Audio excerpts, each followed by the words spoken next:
Quelque chose se produisit quand Saül entendit la voix de Dieu. Lorsque Saül et ses compagnons se trouvaient sur le chemin de Damas, acte 9, ces paroles vinrent clairement à lui. Saül, Saül, pourquoi me persécutes-tu? Or les compagnons de Saül ont entendu la voix, mais pas les paroles. C'était pour eux comme le bruit du tonnerre. Mais Saül put demander, qui es-tu, Seigneur? Le Seigneur répondit, je suis Jésus que tu persécutes.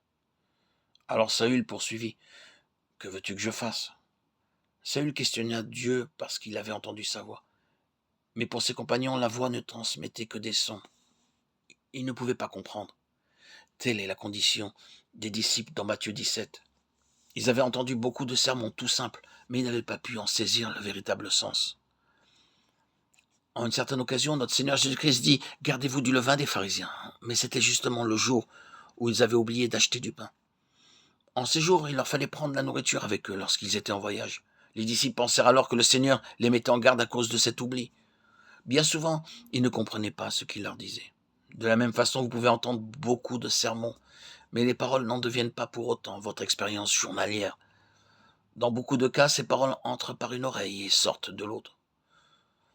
Nous vous prions de ne pas avoir de cesse jusqu'à ce que vous ayez appris à entendre et à comprendre ce que le Seigneur vous dit lorsqu'il vous parle. Ce n'est qu'en apprenant cette leçon que vos vies seront transformées. Vos fardeaux seront enlevés, vos yeux s'ouvriront, vos craintes et vos doutes se dissiperont et toutes les ruses de l'ennemi seront vaincues. C'est une chose merveilleuse que d'entendre la voix du Seigneur. Dans Matthieu 16, 13 à 15, le Seigneur Jésus pose deux questions à ses disciples. La première, qui dit-on que je suis, moi, le Fils de l'homme?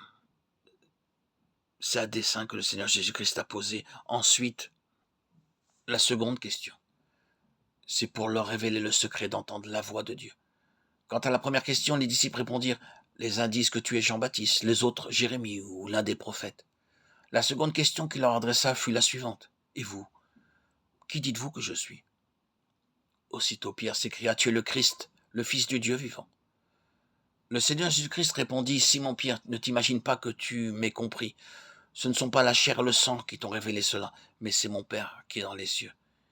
Pierre aurait pu lui rappeler qu'il avait vu tous ces miracles pendant les 3 années de son ministère, ou encore lui déclarer qu'il comprenait ces choses à cause de ses sermons. Mais le Seigneur Jésus-Christ disait en fait, ce ne sont pas la chair et le sang qui t'ont révélé cela, ce ne sont pas mes miracles et mes sermons qui vous donnent cette révélation.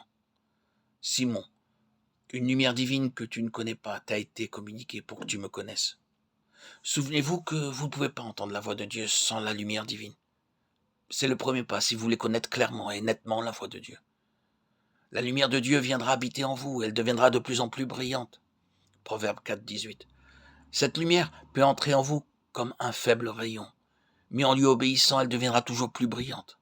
Sans la lumière divine, vous ne pouvez ni connaître, ni voir, ni entendre Dieu.